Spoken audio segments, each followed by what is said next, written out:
Hi everyone, how are you all doing? Hi White Shark.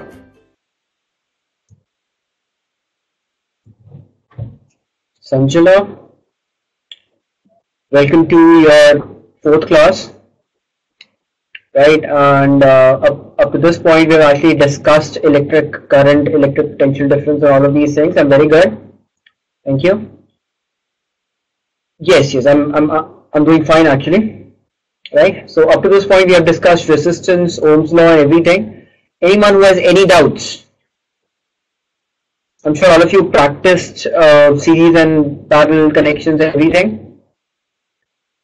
All of you, how many of you attempted the topic test? Ashok did, okay.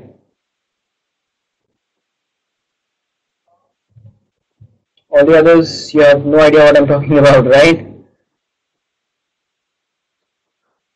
Well, you know, once the class is over, a topic test is enabled for you, and you can find that topic test right next to the view recording button. Right? If you place your cursor on the view recording button, you'll see a start test button beside it. Right? So that is the topic test of that particular topic that we covered in any particular class. Right? You have to basically attempt that after every class. I mean, not only that, you also have to attempt questions from your own books, right? I mean, whatever questions you can find, and from the website. Okay. Okay. So all of you, you know, right now it's okay that you haven't done that up to this point. What you can do is all those tests are still available to you. You can just attempt those tests after this class. So attempt the tests, or attempt all those previous tests, as well as the test for this class. Okay. Alright, so anyone still no doubt, series, parallel, combinations and the rest of the stuff? Hi Vaibhav. Okay, very good. So in that case we'll start with today's topic. Right, today we are going to discuss heating effect of current. Exactly. Right. Let's see. I'm sure most of you have seen this device. I mean, if you've ever been to a very cold region, you might have seen this device, right? This is what we call, you know, an electric heater. Exactly, very good. Right? Now, basically what happens in this case is when you connect it to a circuit, there is a coil right here, right over here, and this coil basically heats up and it becomes so hot that it starts glowing, right? It emits heat and it starts glowing as well, right? Reddish, yellowish glow, etc. So, you know, now the question that we are going to ask is why is the rod getting hot? There is current passing through it, so what? Right? So the point is, every time the current goes through a wire which has resistance, there will be some production of heat. Right? I'll give you an analogy. What happens when you rub your hands? I mean, when you're cold, when you're shivering, what happens when you rub your hands? Friction produces heat, right? Friction is basically the opposition to motion, right? When you're moving your hands, you know, against each other, there is friction between your hands and that is opposing this motion. And because of that, heat is produced, right? Same thing happens over here, right? You have a resistor in which there is resistance and that resistance is opposing the flow of electrons. Consequently, there will be heat produced. Right, everyone? Is that fine?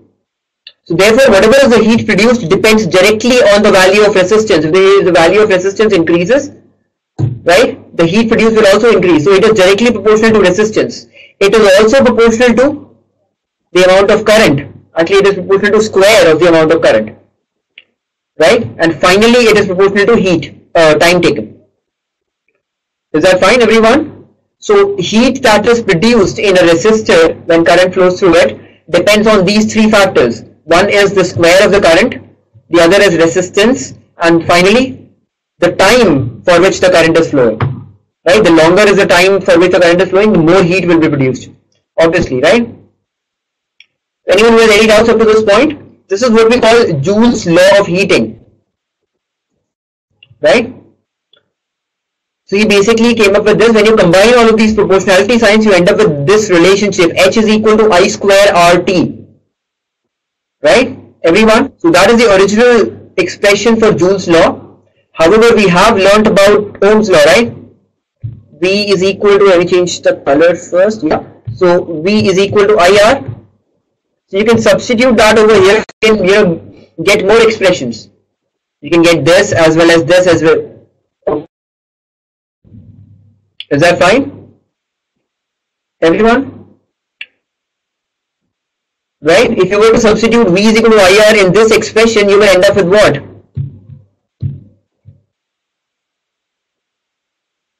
V square upon R square into R into T. Right? So R and R square gets cancelled and you will end up with this one. Good morning, Raj. Welcome to the class. Right? Is that fine? You can also come up with this particular expression V into I into T. Right? In this case, what we do is, since here V is equal to IR, I will just substitute one V and one R with one I and one R with V. Let me do that. So right over here you have H is equal to I square RT, or I can write it as I into RT. Right? This IR can be V, so I have I into V into T. Right? Or V into I into T, either way that is fine. Okay? Is that fine, everyone? Anyone who has any doubts? Right? So this is the expression that you have to remember. H is equal to I square RT. Right? The rest of the expressions you can easily work out. I mean, using Ohm's law. Only one of these expressions you have to remember, and the best one is I square RT. That is the easiest. Right? So let's see. Let's try and answer this question. Why do we use a nichrome wire as a heating element in an electric room heater? Everyone. Alloys don't get oxidized fast. Okay. They do not get oxidized. Okay. High melting point. Very good. Or high resistivity. Exactly. That is what I'm looking for. I mean, of course, the rest of the points are equally valid. I'm not saying that high resistivity is the only reason. The rest of the points are equally important. But what I'm looking for over here is that alloys generally have a higher resistivity as compared to pure metals. Right? As far as the resistivity is concerned, alloys have a higher resistivity as compared to pure metals. So whatever be the length or the area of the wire, if you have an alloy, if that wire is made from an alloy, it will have a much higher resistivity and therefore a much higher resistance, and therefore it will produce more heat. Okay? Right? Now, why we use a very specific nichrome alloy is because of the rest of the reasons combined that you mentioned. Right? It also needs to have a high melting point. We do not want the coil to start melting. Right? So it should also have a high melting point. It should not get oxidized. Generally, when your metals get oxidized, right? Generally, when your metals get, when your metals get hot, they get oxidized. So you do not want that as well, right? So should be unreactive, fairly unreactive. Right? And she has an interesting question. Why not insulators? Very good question. Why can't we use insulators, since we are looking for materials which have high resistance? Insulators have the highest resistance, right? Everyone, let's try and answer Shachi's question. Exactly. Very good, Vaibhav. Well, Shachi, as it happens in the case of alloys, there is alloys generally have a high resistivity, but they are still conductors. They can still conduct electricity, right? I mean, you want the circuit to be complete, you want the current to flow. That is why the highest you can go is alloys. In the case of insulators, the current will not flow at all. So therefore, there will be no production of heat. Right? That's a very, very intelligent question. Very good. Okay. Anyone with any doubts up to this point? Okay. All right. Now let's try and solve this question. A current of 5 amperes. It's all right, Sunny. Welcome to the class. We're just starting. We're talking about the heating effect of current, right? Yeah. So a current of 5 ampere passes through an electric iron of resistance 40 ohms for 10 minutes. Calculate the heat produced. Everyone try this question very quickly. Actually, you can take your time. Yes, so the current is given to me, right? The resistance is also given to me, and the time is also given to me, right? Yes. So can I say that heat produced will be directly equal to I square RT, or can I say it will be equal to, I square will be 25, R will be 40 and 10? Can I say that?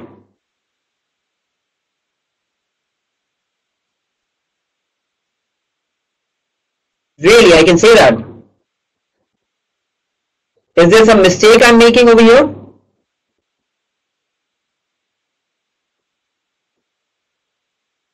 No, calories part will come later, that is fine. Okay, fine, right. So since Suma is the only one who has identified the mistake, let me just go ahead with this one. So I will end up with how much here? 102, 10,000. What do I write? Vaishak and everyone, what do I write? 10,000 what? Can I write joules? No, cannot write joules. Exactly. You can only write 10,000, whatever joules if your time is in seconds. Right? I mean, 10,000 is not exactly wrong, but you will have to mention the units right in that case. No, what is not the right unit? What is the unit of power, not energy? Right? So either my answer is, I can write this as,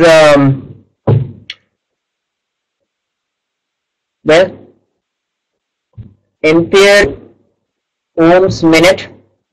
That would be the unit that I could use, in which case this is right. However, the best way is to convert it into seconds.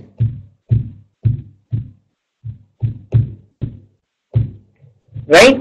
That is the best way. So in case you are changing the units, in that case you have to be very careful. I'm not saying 10,000 would be the wrong answer. Some of you can argue that, I can write 10,000 but I won't write joules. In that case it will be of course fine. But then, you have to do this. 25 into, 25 into 40 into 600. So this one will come out to be joules. Right? Okay. This will be 600,000. Right? Anyone with any doubts? Now, actually the question is asking for the heat to be produced in calories. How much is the heat produced in calories? Right? So if I had, if I had calculated my answer in ampere ohms minute, that would have been very difficult to convert in calories. Okay, so anyone who knows how to convert joules into calories? Anyone who knows how to convert joules into calories? Okay, all right. Well, all of you know what calories are, right? Calorie is also a unit of energy, right? If you define it properly, calorie is basically the heat required to increase the temperature of water, 1 kg of water by 1 degree Celsius, right? So that is how we define calories. It is a very traditional unit. In fact, energy that is released from your food items, that is still, written in terms of calories, right? But in physics, we actually use the unit joules. So the conversion is 1 calorie is equal to, Sunny, you were almost there, 1 calorie is equal to 4.18. Or you can say 4.2 as well. Yeah, 4.2 would be fine. The actual, the exact value would be 4.18. Okay. Right. So all you have to do now is convert this 600,000 joules into 4.18. Using 4.18, the conversion factor into calories. Okay. Let's see how that works. 600,000 joules. So that will be equal to 600,000 upon 4.18 calories, right? Everyone? Yes, exactly. Very good. So just divide it and find out how much is the answer.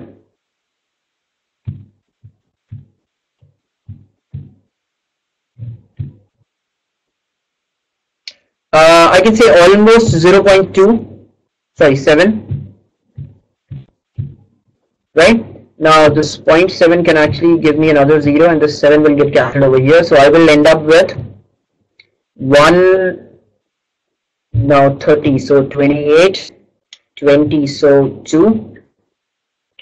Oh, I see that all of you have already got your answers. That is great. All of you are using calculators. That is interesting.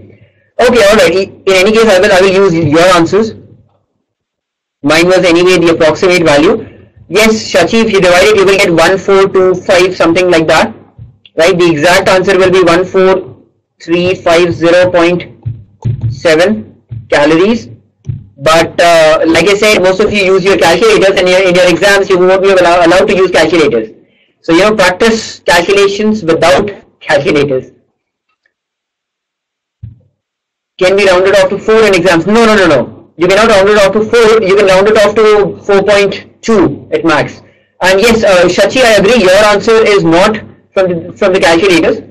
Yours was more absolute, 142540. The others all those were getting 143, right? They were the ones using calculators. Anyway, it's okay. It's all right. Right now, the biggest point is if you have understood what we are doing over here, that should be fine. Howsoever you do your calculation is that is up to you. Like I said, in your exams you do not get to use calculators, so it's better to practice without calculators. And Bernard, what is your doubt? Flowing through a conductor for 1 second, then find the current flowing through the conductor. Okay, your question, I guess, is n complete 6.025 into 10 to the power 18 what? I'm guessing that should be electrons, right? Yeah. So okay, yeah, you can try this question.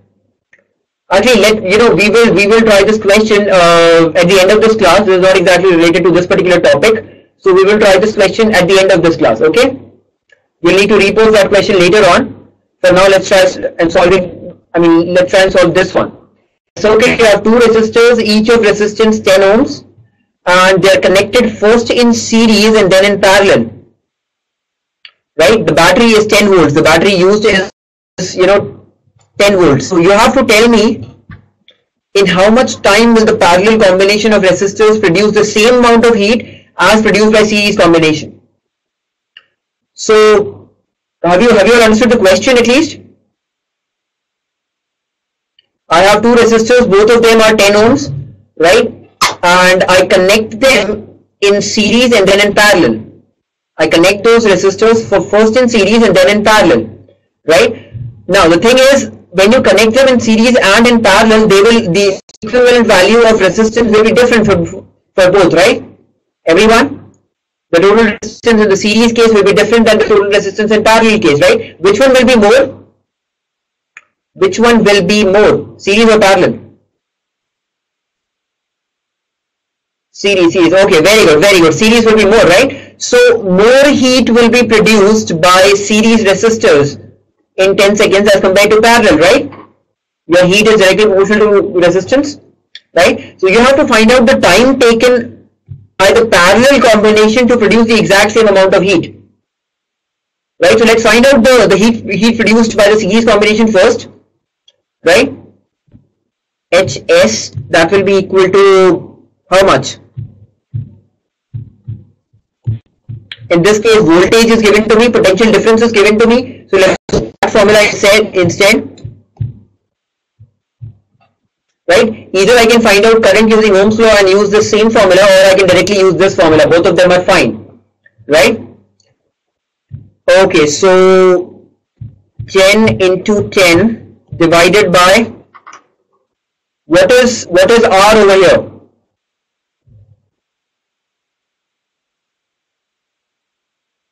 Okay, Amish, well, this formula stands for the amount of heat generated by a resistor, right? The amount of heat produced by a resistor is given by this formula.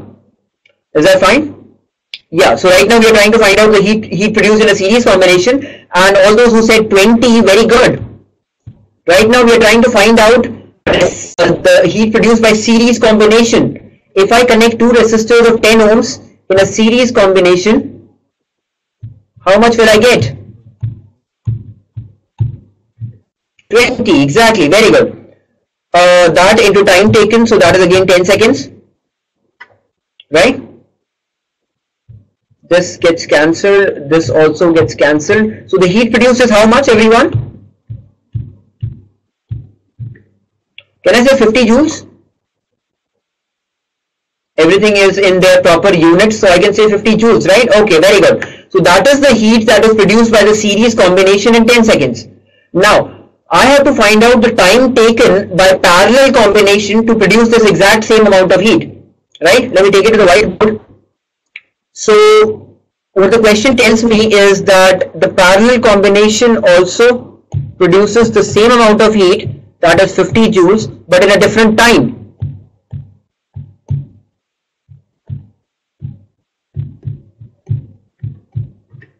Right? So we have to find out this time. Let's see, 50 into R upon V square, that is 10 into 10. What is R in this case? What is R over here? Medha is right, rest of you are only half right. Don't forget the units, but yes, it is 5 ohms. Right? 50 into 5 upon 10. Anyone who has any doubts how we got 5 ohms?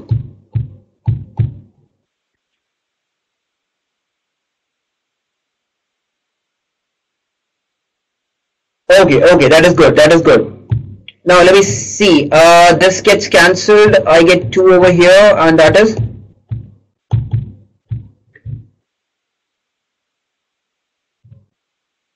2.5 seconds, right?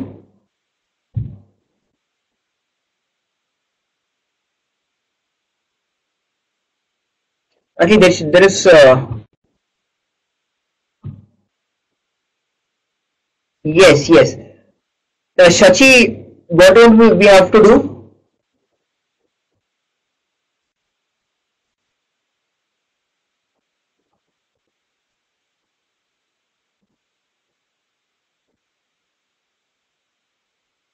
Calculate these in parallel. Really? Why?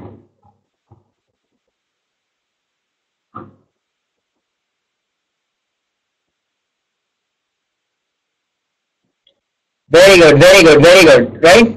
So you see what Shachi is saying is, okay. Yeah, what Shachi is saying is you don't really have to do that. Your H is how much? I square RT. I mean, let's, forget about the current right now. Basically, your H is directly proportional to R into T. Now, if H remains constant over series and parallel, right, that means this value should remain constant, right? Right? Okay. So, if your overall resistance, your RS was how much? 20 ohms. Your RP was 5 ohms. Right? So if your RP is becoming 1/4, your TP should be 4 times. Right? Your TP should come out to be 4 times. Everyone? So how much should be TP?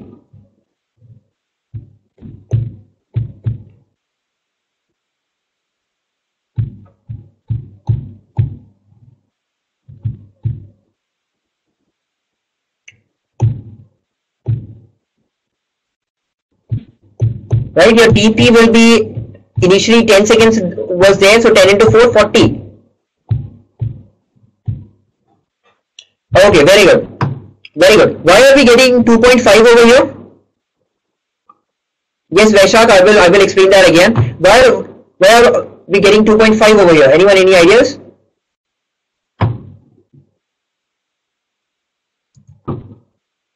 My overall heat was 50 joules, right? 10 into 10 upon 20 into 10 seconds. So this is all fine, right? That will give me 50 joules. This is fine. Now, wait. Now, the same 50 joules should also be there in parallel combination. Parallel combination looks like this. V square upon R into Tp is equal to 50. So, Tp will come out to be 50 into R upon V square. That is 50 into 5 upon V square. That is 10 into 10. 250 upon 100, 2.5 seconds. Time taken is coming out to be less. There's a mistake that we are making over here. Anyone who identifies that will get a reward. What Shachi said is absolutely right. Right, so ideally your time taken should come out to be 4 times. If your resistance is less, okay, Vaishak, what I'll do is I'll explain this part first. Right, this part. Now, see, in this case what is happening is you have two combination of resistors. Okay, we have two combination of resistors, right? One is series and the other is parallel. Both of them are producing the same amount of heat, right? Your series combination as well as your parallel combination produce the same amount of heat. However, their equivalent resistance will be different in that case, of course, right? You have a series combination which will be 10 plus 10, that is, 20 ohms. And you have a parallel combination. There is 10 ohms over here, 10 ohms over here. So the equivalent resistance is 5 ohms. Now, if they are producing the same amount of heat, what does that mean? Their, time taken should be different also. This is producing, that amount of heat in 10 seconds. Right? So, ideally, if the resistance over here is 1/4, your time taken should become 4 times, right?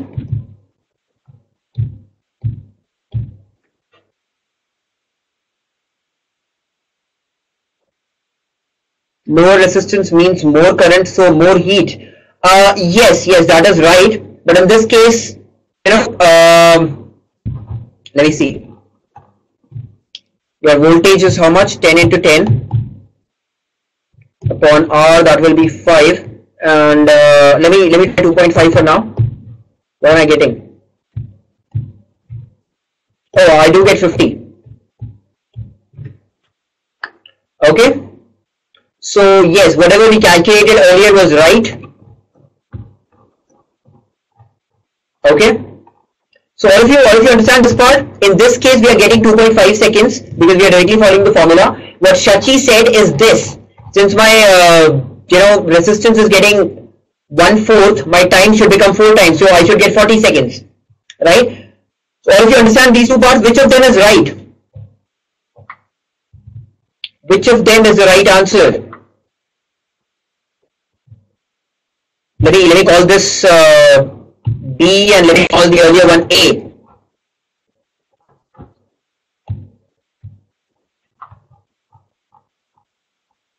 B is right. So all of you think it should be 40 seconds?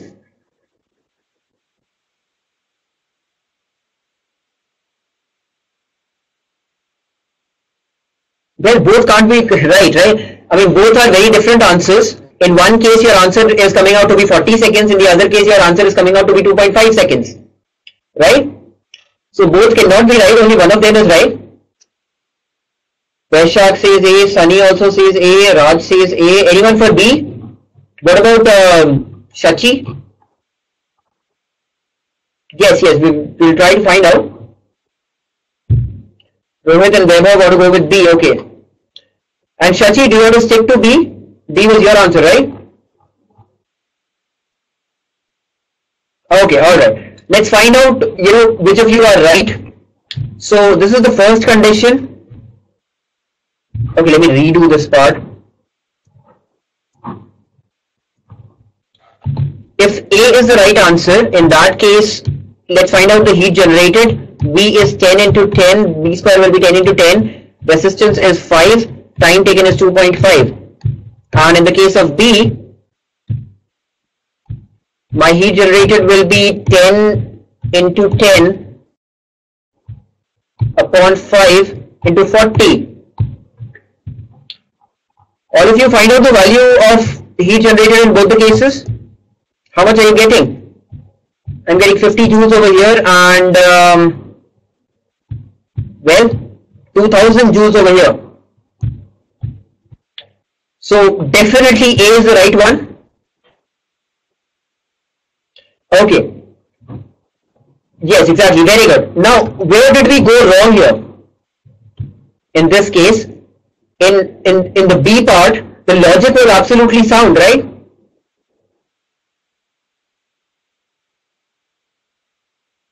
The logic that we used, that was absolutely sound. Yes, okay. So where did we exactly go wrong over here?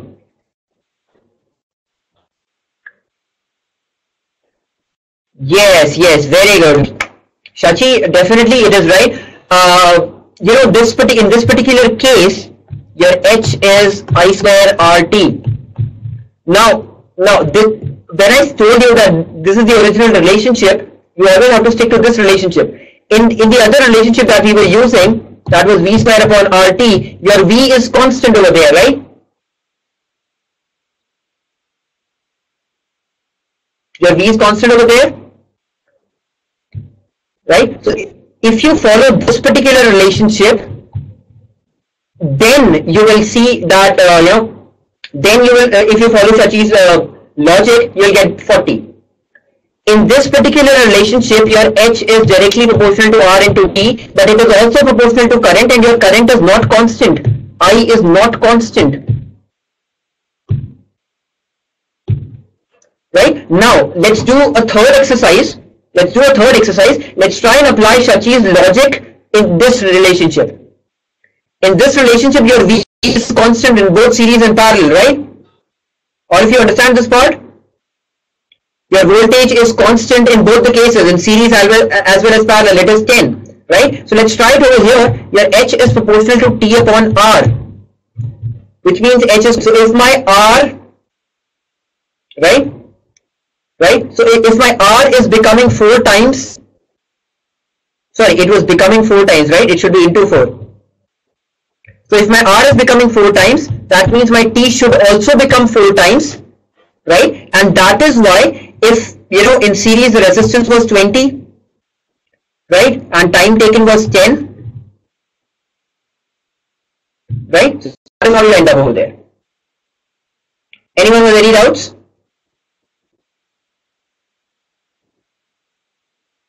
Okay, very good. Yes, exactly. Is that fine? So we tried this question using 3 different things. The point that I'm making over here is, although you have 3 different formulas, you have to be very careful as to which formula you want to use. The best way is to go the traditional way, right? That is, this particular way. Hs is equal to I square RT or V square by RT. You calculated the energy and then you use that same energy over there. It is time consuming, but you will definitely end up with the right answer. However, the other way is definitely the smarter way. It is less time consuming, right? But you can make a mistake. So whenever you do that, you have to be very careful. Okay? Anyone with any doubts, any questions? Have all of you understood over here what we just did? Helen, Soham. Why is Soham not saying anything today? Ritik, Rajsi, Amish. Where is everyone? We have about 24, 23 people, but the rest of you are not replying.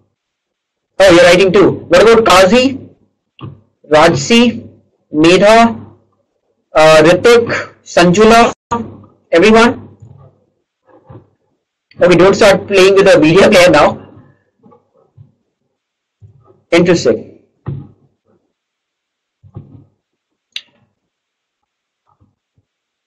what is the other way other than these two?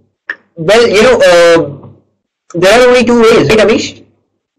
Either you can directly use the formula, or you can just, use the logics as to which one is proportional to which, and accordingly use the ratios, right? So these are the two ways that we have studied about until now. Okay? Alright. Now, how will you join three resistors of resistances 12, 6 and 4 to a battery of 10 ohms such that the combination will produce 200 joules of energy in 16 seconds? All of you understand the question?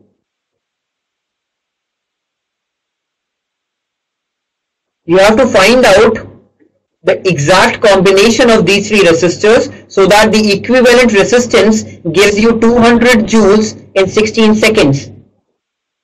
Yes, very good, Shachi. So basically I have H is equal to, again, I'm given V and time, so I'll use that formula, V square upon RT. So my R will come out to be V square T upon H, or can I say 10 into 10 into 16 upon 200. The two zeros get cancelled. I'm left with 8. So 8 ohms. So now the question is reduced to how will I combine these three resistors to get an equivalent resistance of 8 ohms. And that should be an easy answer for all those who remember the previous class.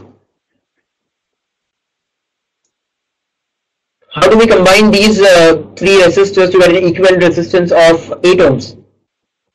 12 and 6 in parallel, okay. 12 and 6 in parallel will give me how much? 4 in series, okay, very good. Right, now let's see. I have 12, 6 and 4. If I connect all of them in series, that will definitely be more than 22. I mean, that will be exactly 22. If I connect them all in parallel, that will be less than 4. It will be something, it will be less than 4. What I want is R is equal to 8 ohms.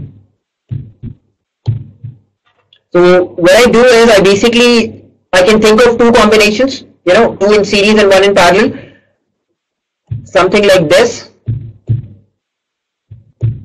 Now, what I want to know is which ones to be connected in series and which one to be connected in parallel. Okay? Right? Now, if I connect 12 and 4 in parallel, let's say I connect 12 and 4 in parallel and 6 in series, how much do I get?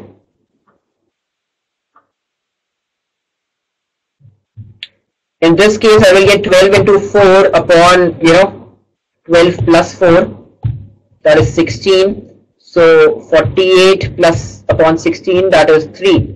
So overall, I will be getting 6 plus 3, that is 9 ohms. Not the right answer. Right? I can connect 6 and 4 and keep 12 over here.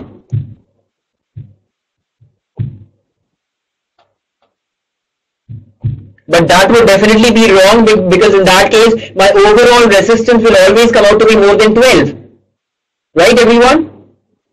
This is 12 over here, it will add on to whatever value I am getting from parallel. So this is also not right. Finally I am left with what? Finally I am left with 4 over here and 12 over here. And this is exactly the combination that we actually got in our previous class as well. Instead of 4 it was 2. Right? So now all I need to do is 12 into 6 upon 12 plus 6. That is the parallel combination of these two, which will give me how much?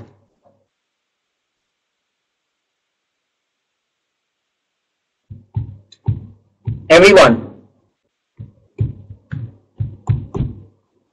Very good. 4 ohms over here. So overall I'll be getting 4 plus 4. That is 8 ohms. That is what I need.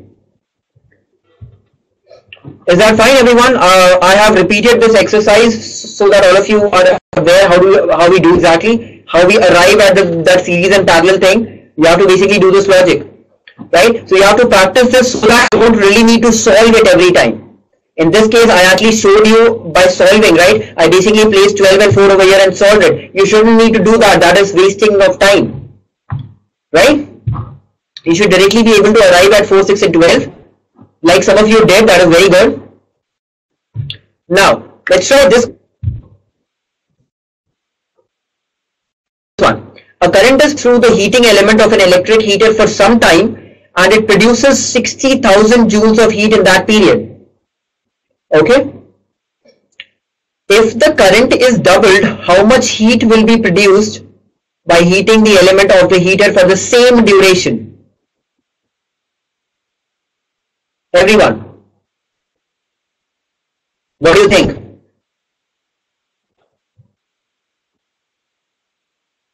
I square RT, very good, very good. So where do I go from that? Basically, current is not given to me, time is not given to me, resistance is not given to me, nothing is given to me except the heat. Shachi, okay, all of you are saying 4 times, that is very good. The thing is, I don't need all that. H is equal to I square RT, right? So if my H becomes twice, if my I becomes twice,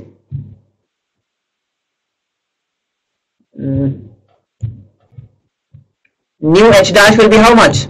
That will be 4 times I square RT, or it becomes 4 times H, or it becomes 4 into 60,000. That is 240,000 joules. Or you can write this as 240 kilojoules as well.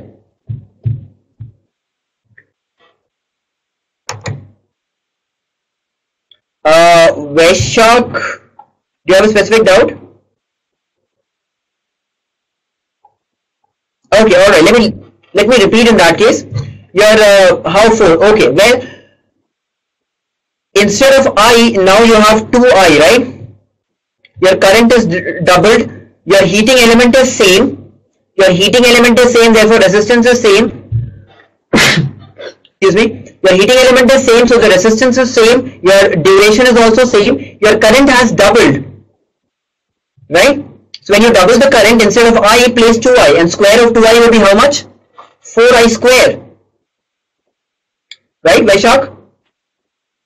Square of 2I will be 4I square. So this I square RT part is same, that is H. So that is how you'll end up with 4H, or 4 times 60,000, or 240,000 joules.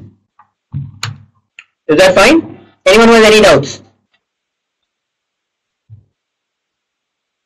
Okay, alright, very good, very good. Now, the basic principle behind all heating devices. Okay? You pass current through a heat element. That heating element is supposed to have very high resistance, right? And that is how it produces heat.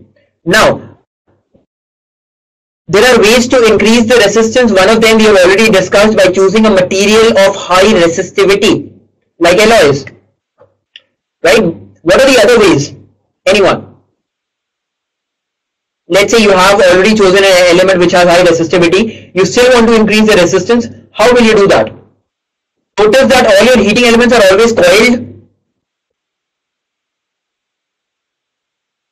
All of the heating elements are always, coiled like this. Why is that? Why do we coil it? More surface area? No, that is not the right answer. I'm not increasing the surface area over here. What am I increasing? No, no, not at all. Yes, I mean resistance is increased, but how am I increasing? Exactly, very good, Nitya and Sami. What I'm doing is, this is a very, very long wire. The reason I'm coiling it is because I want to stuff that very long wire into a very small portion, right? So in this case, I'm increasing the. Remember, when I say area, I mean the cross-sectional area of the wire, not the cross-sectional area of the coil. If this is the wire, right, this big, then I'm talking about this area. Okay? So, if I use this wire for coiling, its area will still remain the same. Its area is not changed. Is that fine? Anyone with any doubts? Right? So that is why almost every heating element is coiled, because you want to increase the length. Your resistance is directly proportional to length, remember? It is directly proportional to your rho, and it is also directly proportional to your length. It is actually inversely proportional to area. If I increase the area, in that case my resistance will actually decrease. Yes, so you want a very thin wire but a very long wire. That is what we do. We use a very thin wire, we coil it around so much that its length is very high. Right? So even in very small devices, you increase the coiling so much that the length is very high. Right? Anyone with any doubts? So, right, the same thing happens in an electric heater as well. Now, the space available to you is only this much. Right? The space available to you is only this. In this case, what I've done is, I've used, yes, this is a stove, basically electric stove. It is used for cooking, and also it can be used for heating and other stuff as well. Right? Now, in this case, what I'm doing is, not only I'm trying to cover the entire area of this plate by randomly, coiling the wire. Right? In this entire region, all these red lines, they are basically so super coiled that your length is actually very high. I mean, very large. Right? So that is what you're doing over here. Okay? Never seen this before. Well, these are very common in India. I don't know about Gulf, but these are very, very common in India, especially in your, hilly areas. Especially in hilly areas. I mean, that is where it is very cold, right? Your Kashmir and Uttarakhand and all of these. Right? Okay, alright. Have you seen the first one that I showed you? This kind of heater? Well, it's the same. It's the same thing. This is exclusively used for room heating, right? You cannot exactly use this for cooking, but the other one, it can be used for cooking as well. Very well. Yeah. Okay. Now, this is an electric iron. Now, first of all, when I say electric iron, I'm not talking about the metal iron, right? Nowadays, your electric irons are not exactly made of iron, right? If you have noticed, you have very lightweight ironing, devices nowadays. They have a plastic cover. Their, metallic plate is some kind of an alloy, right? Yeah. So when I say electric iron, first of all, I do not refer to the metal iron. It is just that ironing is basically the term that is used to describe the job of ironing your clothes, basically pressing your clothes. So from there you have the term iron. Earlier, the people, the washermen and everyone, they used to use iron. Devices made of iron. They used to stuff coal inside it. Yes, exactly. Some of you might have seen that. Yeah, they stuff coal inside it, and it is actually made of iron. It is very, very heavy. So that is the actual iron used for ironing. And in an electric iron, you do not use real iron. What you do is you use any particular metal. Is that fine? Anyone with any doubts? So this also works on the same principle. Right? You have an electric heating coil inside. That coil becomes super hot. Right? This plate is kept near the coil, not in contact with the coil, near the coil. Because if it is kept in contact with the coil, you will get electrocuted if you were to touch it somehow. Right? There will be current flowing in the plate as well. So you keep this particular plate near this coil, and that is how it gets hot. Right? And that is how you can iron it. Is that fine? Anyone with any doubts? Any questions? Okay, very good, very good. Now, this is an electric water heater. Actually, you might have seen the ones that we use nowadays, which look something like this.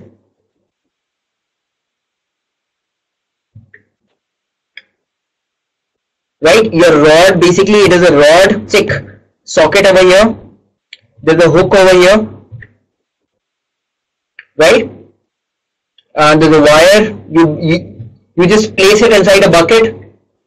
Yes, geysers also work in this exact fashion, right? In geysers also you have a coil inside, right? In fact, it is a very super coiled thing. Your water, when it passes through that coil, right? In that case, your water is passing through that coil. You have copper tubings inside through which water is passing, right?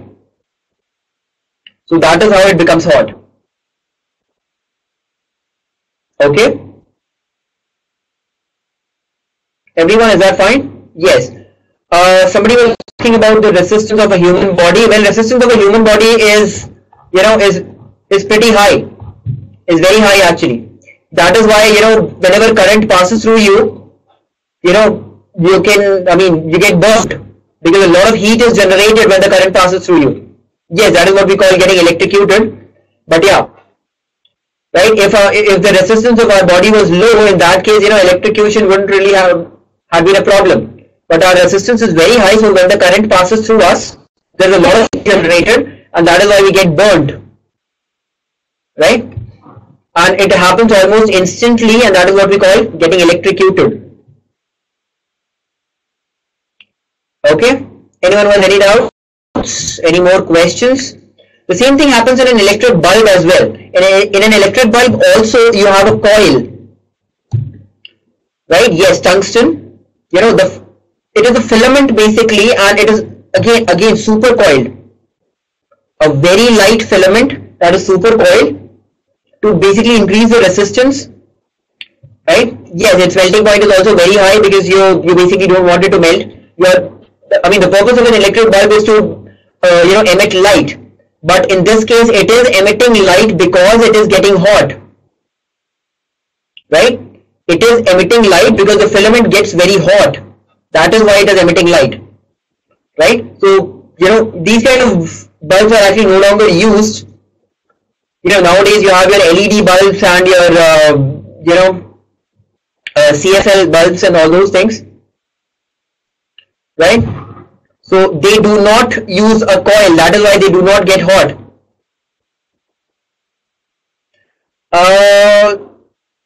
No, not surface area. Which surface area? Surface area of what exactly, Vaishak? The surface area of the wire or surface area of the entire device?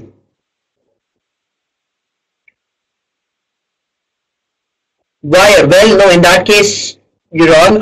When we coil a particular substance, it does not exactly change the surface area. It only increases the length, right? In bulbs we want to decrease. No, Shachi, in bulbs we want to decrease the surface area, because in bulbs we do not have a very long coil, right? You have a very, very small area over here, so you do not have that luxury that you can have a very long coil. That is why what we do is we use a very, very thin wire, right? We use a very, very thin wire so that the area is very less and your resistance is very high, right? On the other hand, in your induction coils and everything, right, in your heating other heating devices, you have very thicker wires. You don't worry about the thickness in that case because you have a very long coil over there. So that is not a problem. Okay. In bulbs, you have a very small length available to you, and you have to fit that length. So you coil it, but you reduce the area as well. And in this case, again, when I say area, I'm talking about the thickness of the wire, the cross-sectional area of the wire. Yes, this wire is usually tungsten. You're right, Kevin. Inside the bulb you have inert gases, so oxidizing is not a problem over here, right? Yeah, inside you have inert gases. When I say inert gases, I basically mean argon, neon, and all of these. The gases which do not react. Noble gases, yes, exactly. Okay.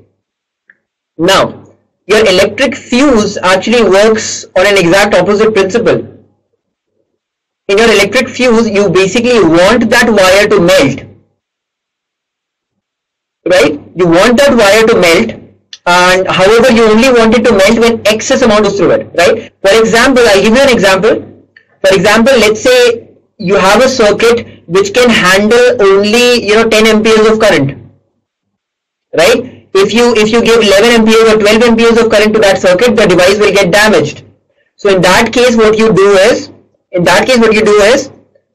you attach a fuse wire in that circuit, right? You attach a fuse wire in that circuit so that every time current goes beyond 10, right, this fuse wire will have a rating of more than 10 amperes. So every time the current goes above 10 amperes, right, it melts and breaks the circuit, and that is how your appliances are saved.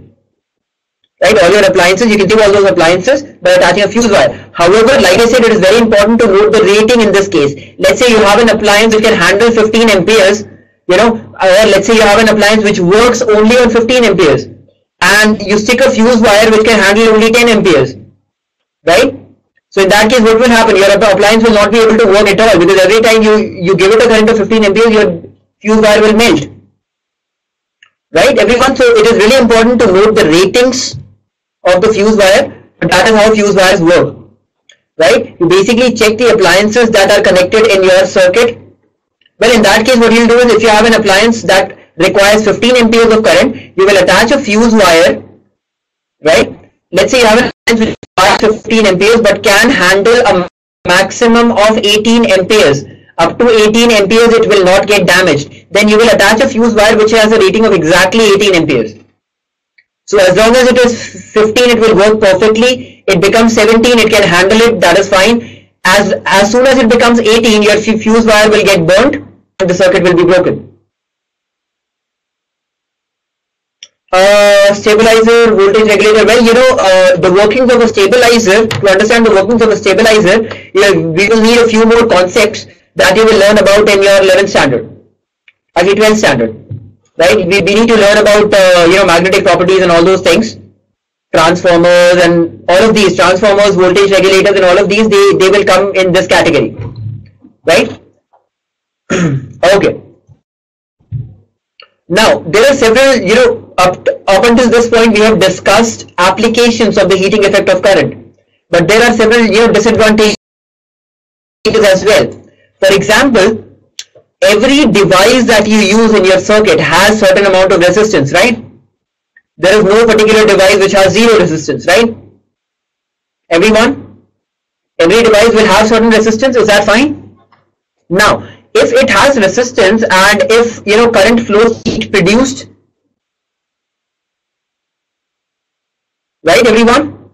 Now, which means if you're using your laptop, or let's say you're using a fan, or let's say you're doing any of the other things in which heat is not your purpose, heat has no particular use, right? Even then, some of the electrical energy is getting converted into heat energy, and that is what we call energy getting wasted. Right? Whatever electricity is getting converted in heat, in that case is getting wasted. Like your laptops will be getting hot right now.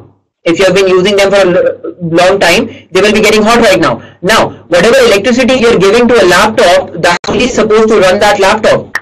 So the heat that is getting generated is actually a wastage of electricity. Right, everyone? Okay, exactly. So the devices, that is one thing. No, energy will always be, heat will always be generated.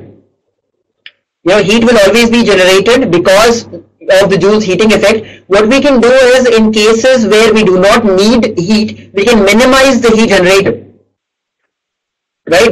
For example, let me see. When you have you seen that your current, when it is transported from one place to another, right? It is done through overhead cables. Right, you have overhead cables which travel very long distances. Now imagine they are traveling for some 100 kilometers or 500 kilometers. Imagine what their resistance will be in that case. Very large resistance, right? Everyone? Exactly, very large resistance, which means the amount of heat generated in that case would actually cost a lot. So what do we do in that case? If you ever see an electric pole, there is a signboard on which says 11,000 volts. Actually, in India it says 11,000 volts. Otherwise, it can be something else. Basically, the voltage of these overhead cables is very, very high. Why is that? If you keep the voltage very, very high, in that case, your current will be very, very low.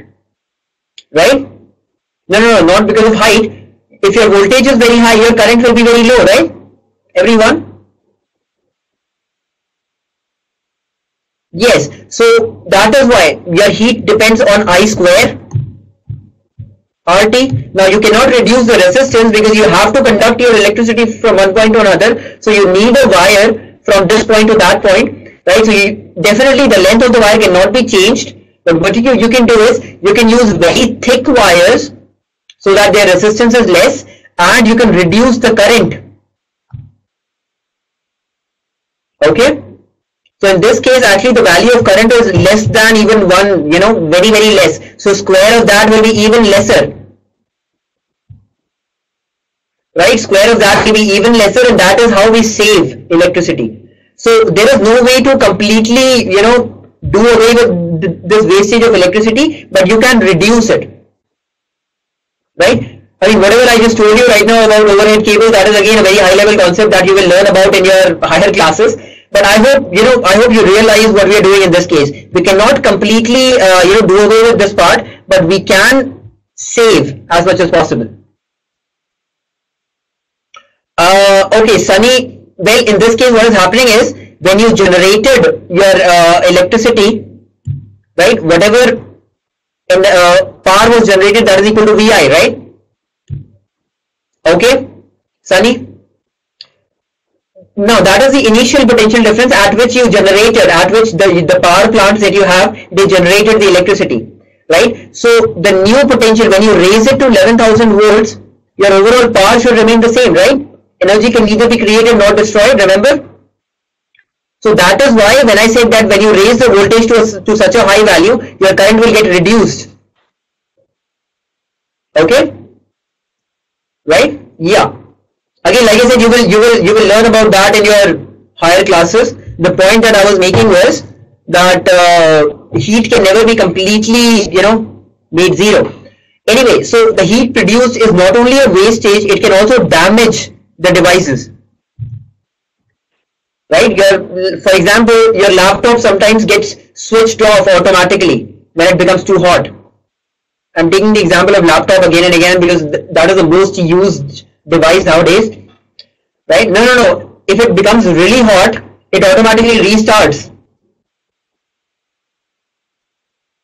Yes, mobile phones are also, right? You might have noticed that that happens more often with older laptops, not the newer ones.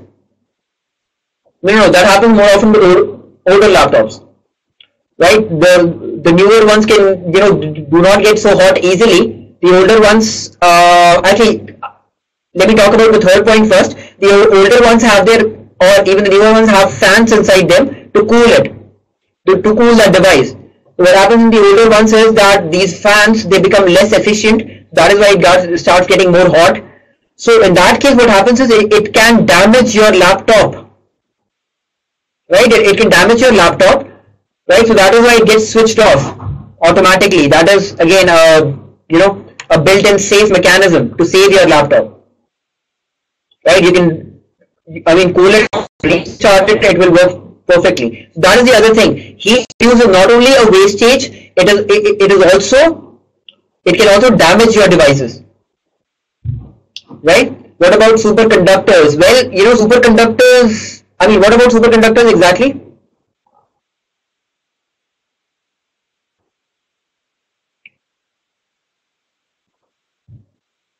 Let's see. Superconductors are basically conductors which have very, very low value of resistivity, right? Which are very, very highly conducting. So that is what we call superconductors. Okay? Yeah, they have very low value of, resistivity. But, you cannot actually use superconductors every time, right? For example, for your overhead wire problem, you cannot use superconductors. Why? Because superconductors are equally costly to produce. Yes, mercury is a superconductor, but at a very low temperature. Mercury is not a, yes. So to maintain that very low temperature is very expensive, right? That is actually very low, somewhere around, I'm not exactly sure, but it is less than 0 degrees, definitely, Celsius. Right? So to maintain that temperature every time is very, very expensive, and that is why superconductors are only used in special circumstances. Yeah, in Kelvin, I'm not exactly sure, but in Kelvin it is somewhere around 140, 130. Like I said, I'm not sure, you'll have to check it out. Okay? But the point is, it is very, very less. Normally, you know, your conductors, remember that graph I showed you? Your conductor, the resistivity of conductors increases on increasing the temperature. So take it backwards. If I decrease the temperature, the resistivity should decrease, right? Everyone, if I decrease the temperature, the resistivity should decrease. So that is what we do. We decrease the temperature up to a point when it becomes a superconductor. Commercial unit of electricity. Well, commercial unit of electricity is not exactly joules. We will study about that in our future classes. Okay, yes, kilowatt hour, exactly. Very good. Actually, watt is a unit of power, right? So watt into time basically gives you a unit of energy. Officially, the unit of energy is kilowatt into hour. Okay, you already learned that. That is very good. So anyone with any doubts at this point? Okay, all right. So in that case, we will stop here, right? And I want you all to practice as much as possible, right? Take the topic test. Like I told you in our first class, it is very important for you guys to perform really well in this class, right?